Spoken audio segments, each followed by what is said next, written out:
Um dos casos mais recorrentes que a gente tem é a questão da falta de concentração das crianças e a dificuldade hoje em dia que é de, na hora da lição de casa, na hora da tarefa, conseguir que esse filho assuma isso como responsabilidade dele e consiga focar na hora da tarefa.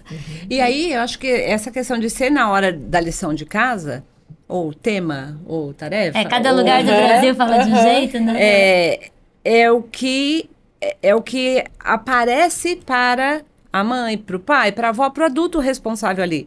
Então ela acha, não, na hora da lição de casa, ele não se concentra, ele pinta a borracha, ele chora, ele quer fazer outra coisa, ele não consegue começar uma atividade e ir até o final.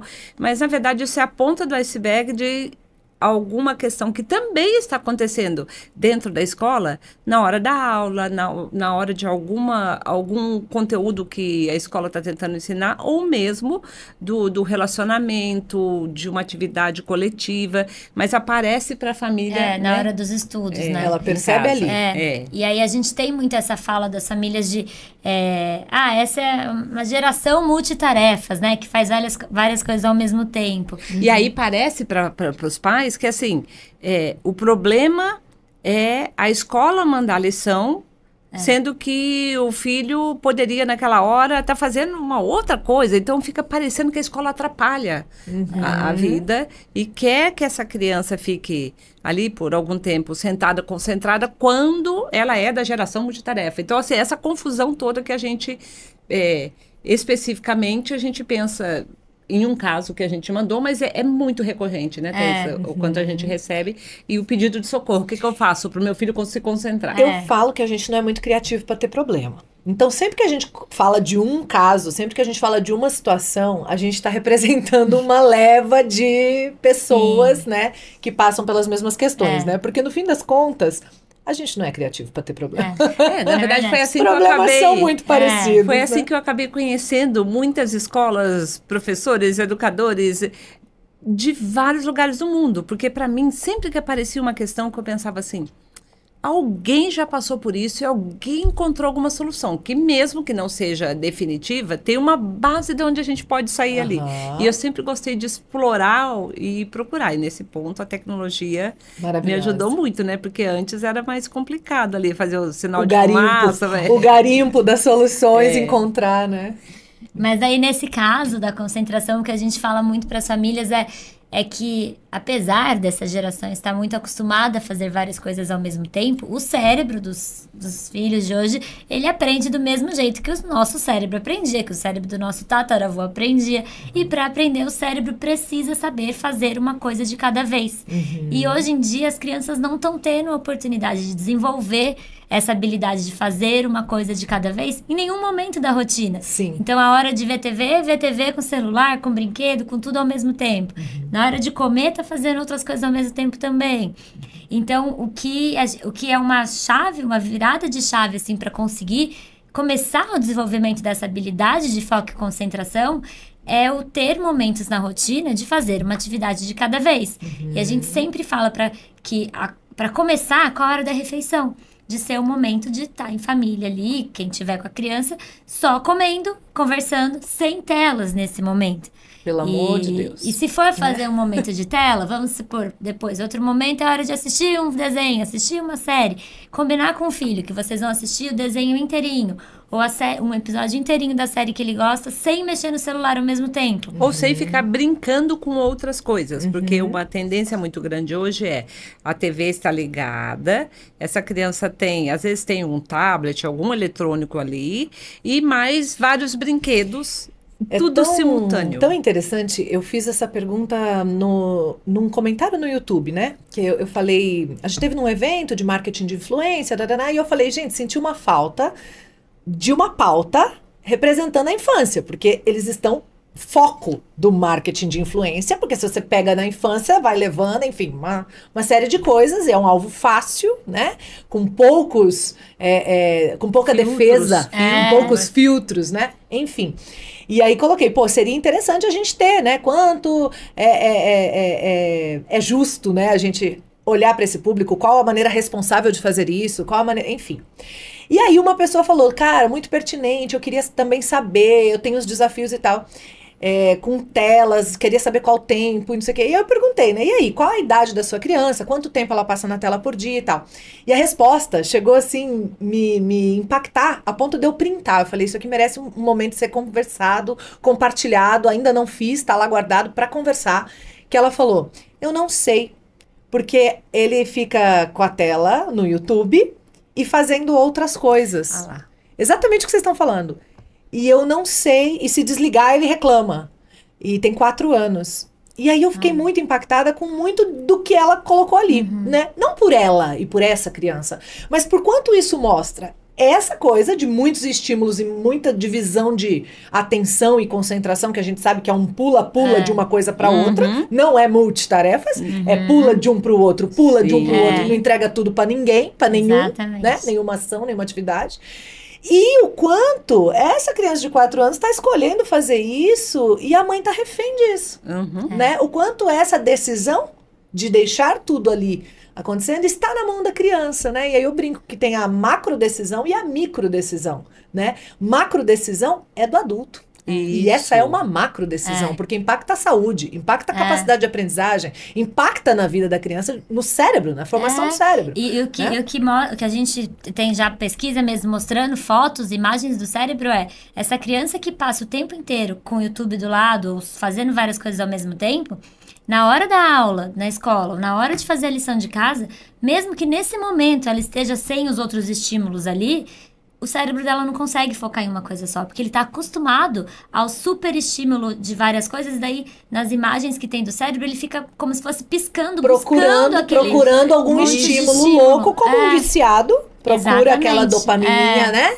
Que a gente sabe que as telas fazem isso, o tempo inteiro dá um reforcinho positivo, uma liberaçãozinha de dopamina. Na hora que você precisa fazer uma coisa chata, quer concentrar, quer estudar, quer prestar atenção, sem nenhum ganho rápido, né? De aporte de dopamina. Recompensa ali, né? A recompensa imediata, não dá conta. Não dá. Né?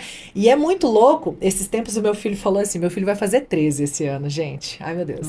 Né? Nossa, quando a gente fez a live, faz tempo que a gente fez live, faz né? Tempo, ele era pequeno. Faz tempo, ele ainda era pequeno. Que também, né, esses anos, passa 5 anos, era pequeno, ficou grande, né? Então, sei lá quanto tempo a gente fez, mas ele já vai fazer 13. E esses tempos a gente tava numa conversa, e ele falou, mãe, eu acho que é verdade aquela frase assim, eu não sou obrigado a nada, né? Aí a gente tem muita conversa, assim, filosófica mesmo, a gente bate papo sobre ideias e tal. Falei, cara, eu acho que até certo ponto é verdade. Obrigado no sentido de, assim, alguém nos obrigar a fazer o que a gente vai escolher fazer ou não, da nossa vida e tal. Não, a gente não é, né? A gente tem as leis, a gente tem as coisas, as normas e tal, que é importante a gente seguir. A gente não é obrigado, porque se a gente quiser fazer diferente, a gente vai fazer. A gente é obrigado a arcar com as consequências dessas escolhas. Mas eu falei, agora tem uma coisa que eu queria contar pra você. Você não é obrigado a nada, mas se você não aprender a se obrigar, você não vai ser grande em nada. Você não é obrigado a nada e não vai se destacar em nada também. Aí ele me olhou assim. Falei, sim, a gente tem que aprender a se obrigar, cara. Se obrigar. Se eu quero ser um grande jogador de basquete, ele joga basquete, eu tenho que me obrigar a treinar. Até quando eu tô com preguiça, até quando eu não tô com vontade, até quando tá chato, até quando tem que ficar repetindo coisas, até quando eu tô errando, até quando eu não tô numa fase boa. Se eu parar e não me obrigar, eu nunca vou ser um grande jogador de basquete. Né? Ele toca teclado. Mas se você quer algum dia se destacar no teclado, vai ter que repetir, treinar, repetir, treinar, repetir, treinar, repetir, treinar, até quando tá chato. Se você não se obrigar a isso, você nunca vai ser um grande. E aquilo, por que a gente precisa estimular e criar oportunidades para eles, nossos filhos, desenvolverem a habilidade, a competência da determinação? Porque quando faltar motivação, ele vai ter que recorrer à determinação. É isso. E é isso que é fundamental, porque o próprio ambiente em que o contexto em que nós estamos inseridos hoje, ele puxa para essa questão do multitarefa, da troca de atenção para vários estímulos simultâneos. E se ninguém ensinar uma criança a estender a capacidade de atenção, de qualquer jeito a gente está falhando com essa criança, porque Sim. ela vai cada vez mais ter, inclusive, questão de autoestima, porque ela vai Sim. se sentindo incapaz de lidar com os desafios que ela tem. Não se sentindo, ela tá mesmo. E ela eu vai falo ser- assim, criança é sintoma, adulto é causa. Exatamente. Porque se ela tá É, incapaz de exatamente. lidar com os desafios, nós Então, e aí a falhamos. questão, quando a gente coloca que o ponto de partida é fazer refeições sem tela, nós recebemos com muita frequência e quantidade muito grande também mas é muito difícil, porque ele fica triste, ele fica chateado, Fica ele fica bravo. magoado, fica bravo, fica com raiva de mim. E a gente sempre fala, não tem problema, isso vai passar. Sabe Isso uma coisa vai interessante nisso aí, nesse ponto? Por que que a criança fica brava com a mãe que quer ali estabelecer que a refeição vai ser sem tela? Isso é muito interessante. A tela tá aqui, a criança tá aqui, e aqui tá a mãe. Aí a mãe escuta a gente falando isso, que o ideal é que a refeição seja sem tela, é o ponto de partida da atenção sustentada, da capacidade de concentração, que também é um aprendizado. Isso. Né? Só que ao invés da mãe conseguir vir aqui junto com a criança e educar, conversar, explicar, entender, contar uma história, ler um livro junto, para criar consciência sobre isso aqui, sobre a tela, que ela aprendeu com a gente, com vocês. Não, ela vem aqui e se coloca no meio, entre a criança e a tela. Não pode, porque não, a gente já conversou, nós já combinamos. A criança fica com ódio do obstáculo entre ela e o prazer. Entre ela e a coisa boa, né? Então, eu acho que o equívoco das mães é esse. Ao invés de se colocar entre a criança e o que ela quer, é colocar-se junto com a criança. A tela é muito legal mesmo, né?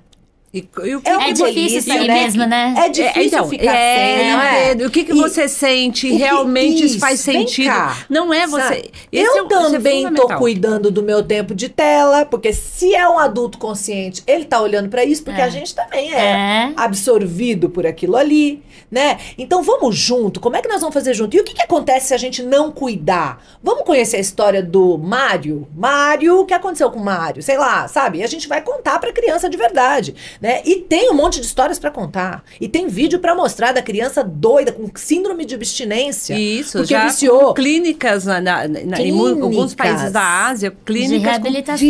para crianças de 10, 11, 12 anos. É desesperador as imagens. A gente tava até. De eu acho que até internação, tiraram né? da internet, Tiraram. né? Porque a gente tava De procurando. internação, é, né? de É, internação. internação. Eu E aí- tenho. Então, e aí tem um ponto que eu acho que é muito legal, que é uma dificuldade para as mães. Também vou falar mais do que para os pais, porque a gente recebe mais de mães, mas para muitos pais também, que a gente também acompanha alguns casos assim. Para a avó, então, nem se fala. Aceitar que a tristeza, ficar chateado, ficar bravo, essas sensações são parte do processo para a criança enfrentar esse desafio de mudar esse hábito de ter a tela ali durante a refeição. Então, com tudo isso que você falou, aí a criança continua triste, não tem problema, porque a tristeza é a forma dela lidar E nós estamos juntos. com esse desafio. Estou triste Tamo também, junto. filho, também fico triste. E nada melhor do que viver essa tristeza no ambiente mais seguro possível, que é ali perto do pai e da mãe, né? Do E as que ter que pessoas- viver só quando já é adolescente, que o pai e a mãe não conseguem controlar o ambiente. E essa criança não aprende, esse adolescente não aprendeu que tudo bem, a gente vai ficar triste, a gente consegue dentro da gente arrumar força pra seguir em frente e superar. E essa- aí tem tanto caso do que a gente vê hoje de depressão, de Ansiedade. ansiedade. Nossa, gente, depois os suicídios, né? Na É, adolescência, a quando a pessoa fez automutilação, toda a vida é. dela só na tela, só no virtual, ela olha pra fora e não vê nada. Nada de concreto, nada de incrível, nada de competência, nada de... E por alguma razão, um post equivocado, alguma coisa que não caiu no gosto dos seguidores, aquilo desmorona. E né? porque Aí conexões... ela fala, minha vida acabou. Porque conexões... olho no olho, se conectar com outra pessoa, enfrentar o desafio de se relacionar com uma outra criança que quer a mesma coisa no mesmo momento, isso é fundamental para o desenvolvimento, inclusive de recursos para lidar com desafios que virão. Sim. E se a gente não tira a tela de alguns momentos, a gente não dá oportunidade para os filhos desenvolverem E essa base de recursos que ela vai usar em diversos momentos, inclusive na hora musculatura emocional, né? Apesar de chateado porque queria continuar no videogame ou brincando, ele sentar para fazer a lição e ter o recurso de concentração, de foco que ele precisa colocar ali.